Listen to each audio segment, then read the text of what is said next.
Chapter 13, Fun with Magnets. How were the magnets discovered? There was a shepherd named Magnus who lived in ancient Greece. He used to take his herd of sheep and goats to the nearby mountains for grazing. He would take a stick with him to control his herd. One day he was surprised to find that he had to free his stick from the rock on the mountainside. Why was the stick being attracted towards the mountainside? The rock was a natural magnet and it attracted the iron tip of the shepherd's stick. This is how natural magnets were discovered. Later on, the process of making magnets from pieces of iron was discovered and therefore artificial magnets were formed. So this is how the magnets were discovered. Artificial magnets. Magnets that are made by man by using various processes and by using iron are known as artificial magnets. For example, bar magnet and horseshoe magnet. Natural magnets. Magnets which are formed in nature in the form of rocks are known as natural magnets.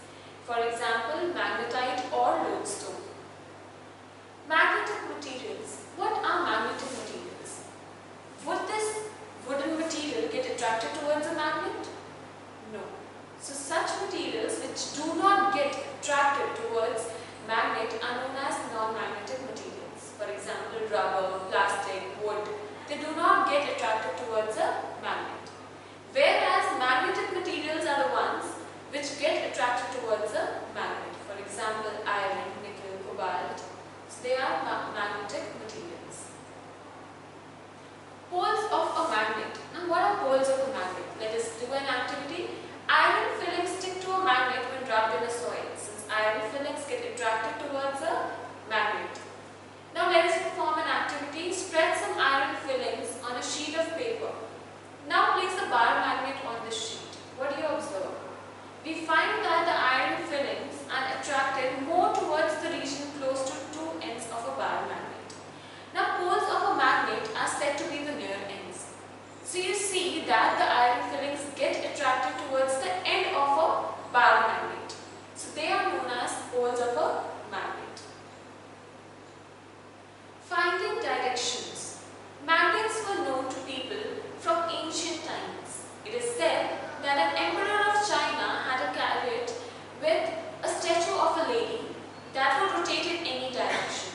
It had an extended arm as if it was showing the way. It would rest in such a position that its extended arm always pointed towards south. By looking at the extended arm, the emperor was able to locate the directions. So he used the chariot and the statue of the lady to find directions. Similarly, if you take a freely suspended bar magnet, and you rotate it, it will always come to rest in north-south direction. All the magnets have two poles, whatever their shape may be. They have a north and a south pole. This property of a magnet is very useful to us. For centuries, travelers have been making use of this property of magnets to find directions. Later on, a device was developed on the basis of the property of magnet. It is known as magnetic compass. Now, what is a magnetic compass? A compass is a small box with glass covering on it. It has a magnetized needle pivoted inside the glass box which can rotate freely, and it always comes to rest in north-south direction. So we all can find our directions with the help of a compass. Now how can you make your own magnet? So let us perform an activity again. So place the iron bar on a table. Place one end of the bar magnet near one of the ends or edges of the iron strip.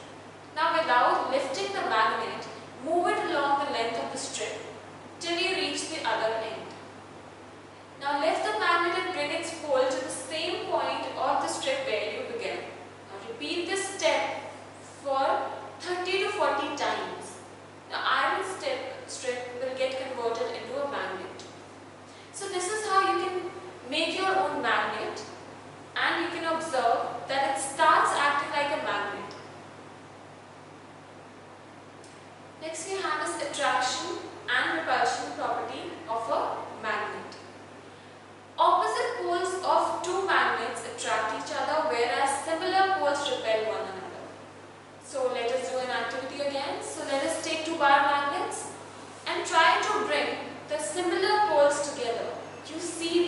similar poles, either it's north-north or south-south, they repel each other. Whereas when you bring the unlike poles together, you see that they attract each other.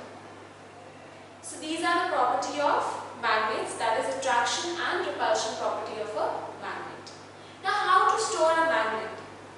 So the storage of a magnet is also very important so that they don't lose their property.